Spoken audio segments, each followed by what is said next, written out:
What's up, prospects? It's no doubt 6 hours, 360 minutes before we are allowed entry into the land of a doll. Oh, baby, I'm fucking pumped. I'm ready. I'm done my homework. I'm ready to go out and play with the boys. Now, before we get into Absolver, I wanted to share a couple tips with you guys. Some guides if you're starting out brand new. Cliff notes, if you will. I collabed with Spectrophillian to come up with these guides, so big shout out to him. Check him out. Also, big shout out to Maiden. She's responsible for sharing the guide that I read you guys in my last video. So much respect to the homegirl Maiden. Now, by the way, big shouts out to you all for checking out my last video. That's at like 30,000 views, man. That blew my mind. So much love and respect to you all the viewers. Let's get back into it, alright? So if you're thinking about using Windfall as your first style choice, the defensive ability to be aware of is Avoid. That's quad-directional, meaning you can use it left, right, up, or down. Now, something to be aware of is dodging to the sides will expose you to sweeping attacks. So be mindful of that when you're manning this style. Next is Forsaken. Now, the defensive ability for Forsaken is Parry. That's bi-directional, meaning you can use it left or right. When it's successful, the opponent is stunned for a split second, which gives you a chance to attack. Now, be mindful, spamming parry will hurt you more than it can help you. And because it's quad-directional, that also means that there's more room for error. So be mindful of all these things when considering Forsaken. It's going to be a big learning curve, but once you get it, it's going to definitely pay off. And last but not least, the last of the starting styles is Cult. This defensive ability is Absorb. Now, you will not be staggered by the hits that you absorb. And while you still take the damage from the hits you absorb, you can regain the health that you lost over time by attacking the opponent after a successful absorb.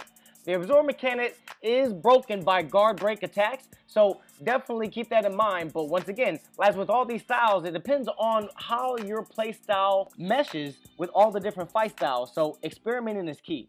Next, Swords and War Gloves, aka Battle Mittens. With swords, you do extra damage to the opponent called cut damage. If the opponent blocks your sword attack, they won't take full damage, but they will get cut or what you know as chip damage. Swords have their own moveset separate from unarmed moveset, so keep that in mind. War Gloves, however, do extra damage to the opponent like blunt or cut, though not as much as swords. Instead, they reduce cut damage taken. How much cut damage is reduced varies per War Glove, but War Gloves don't have their own movesets. Now, Combat Deck is the most intricate tool in this whole game, so it can easily have its own video. In fact, I'm sure I will make my own Combat Deck video in the future, but just keep it short and simple. Combat Deck, you can have a total of 12 moves and 4 alternate attacks equipped. These moves can all be comboed into each other seamlessly. There are light, medium, and heavy attacks. Heavy attacks are slow but powerful. Medium attacks are moderate power and speed. Light attacks are fast but they're weak. You have to find a balance between these moves in your combat deck, and how you balance this is purely dependent upon your personal playstyle. Moves have scaling from E all the way up to S, with dexterity, strength, and mobility. Abilities and tension shards. Now, tension shards are those little crystals that appear behind your character, and they allow you to use weapons and powers. Now, they charge up during the tension of the battle. That's why they're called what they are. They allow you to use abilities. There's 7 of them. Now, there's only 6 on the screen because the streamer hasn't learned all 7 of them, but the 7 abilities are Heal, Shockwave, Gravity, Exhaust, Earthquake, Shield, and Silence. Now, Heal gives you a small burst of health along with a passive regeneration. As long as the heal ability is activated, you regain health by landing successful hits on the enemy. Heal is cancelled if the enemy lands a hit on you. It costs 2 shards.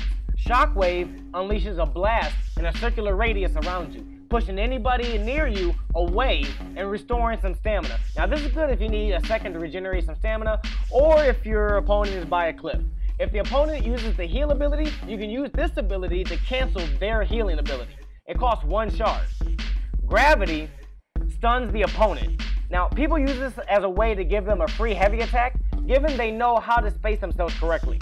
If an opponent backs off to heal, you can punish by using gravity. It will make the opponent's stamina regenerate slower for a shorter duration, and this costs 2 shards. Exhaust. This will exhaust the enemy. It makes their moves cost more stamina. Now, this costs 3 shards.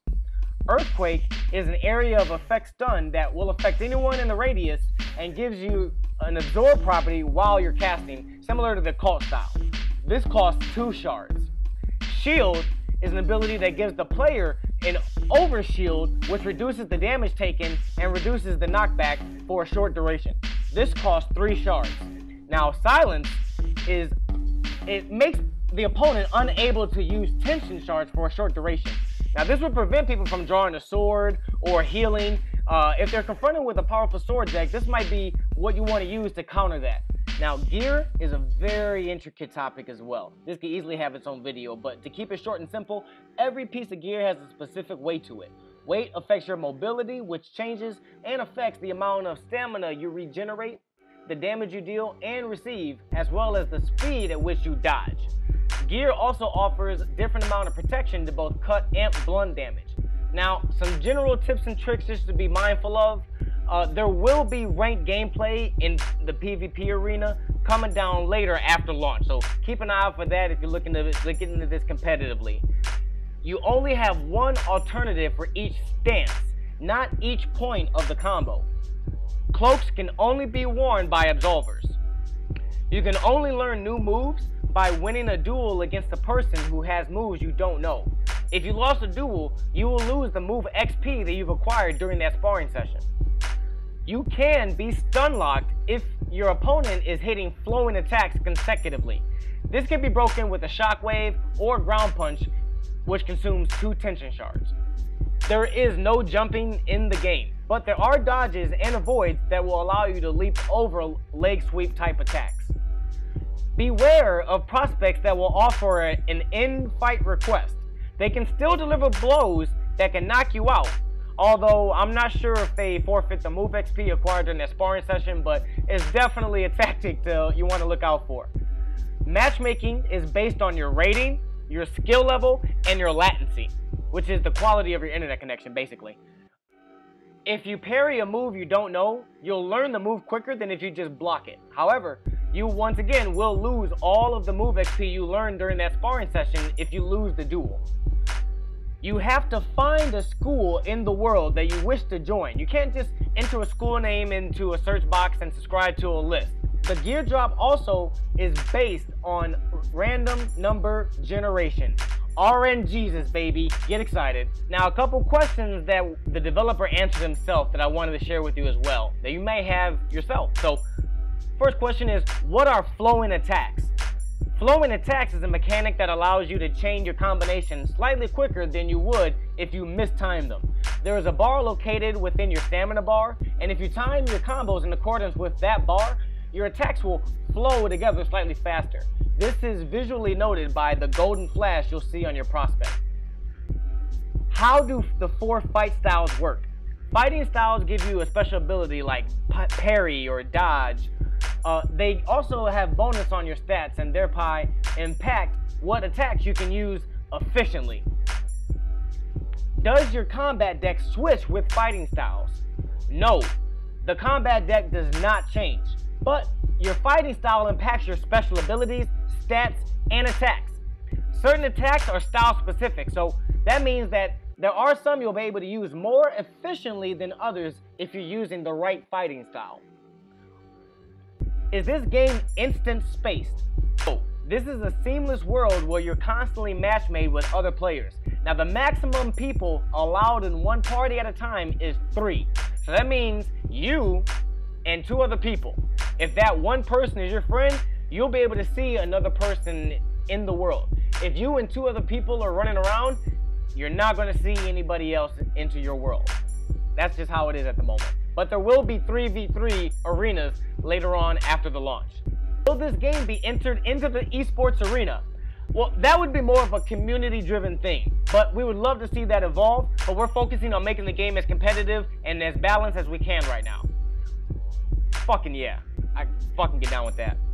Will I be able to create a guild or clan in the game? Yes, you will be able to create a dojo or school in which you'll be able to train your friends and other prospects in your disciplines and combat decks that you've acquired, and you'll be able to share that with your people in your clan. Can I feint a move successfully into the next chain combo? Yes, you have the ability to feint all the way into the second and third move in a combo, so you can throw your opponent off if they're beginning to catch on to your sequence and your methods. Are there any grapples, headlocks, clinches, or throws in the game? No, there aren't any moves that cause the game to stray away from melee combat being the primary method of combat at this stage.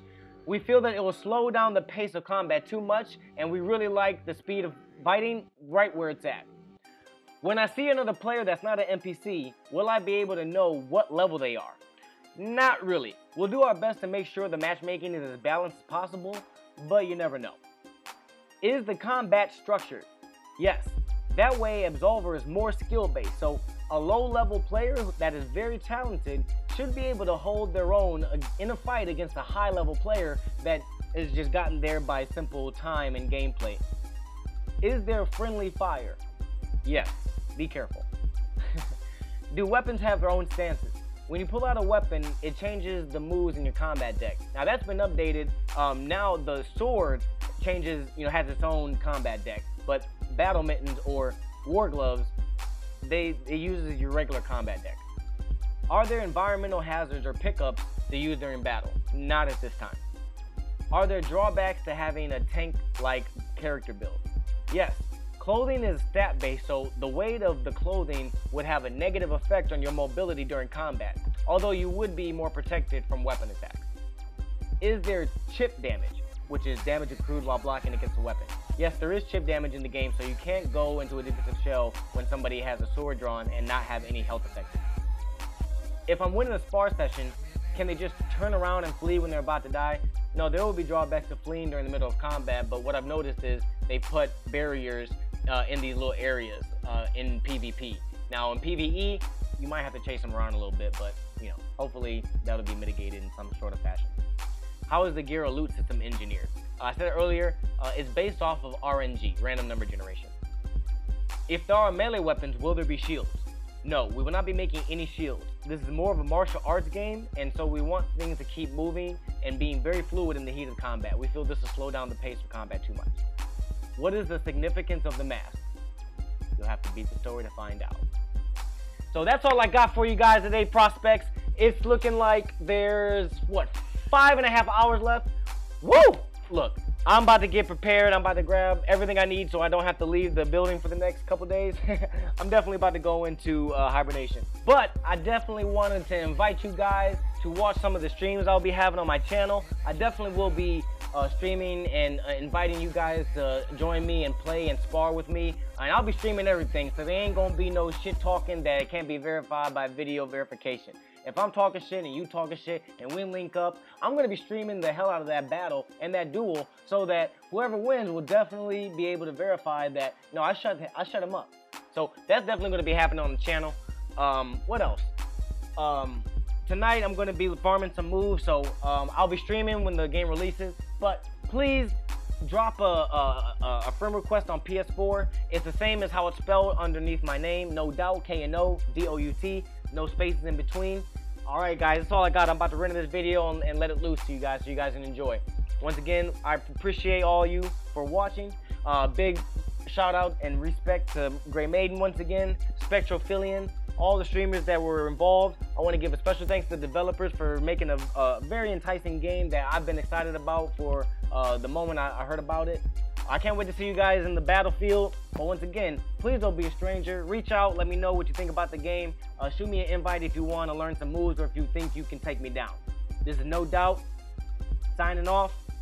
Stay woke, prospects. I'll see you soon.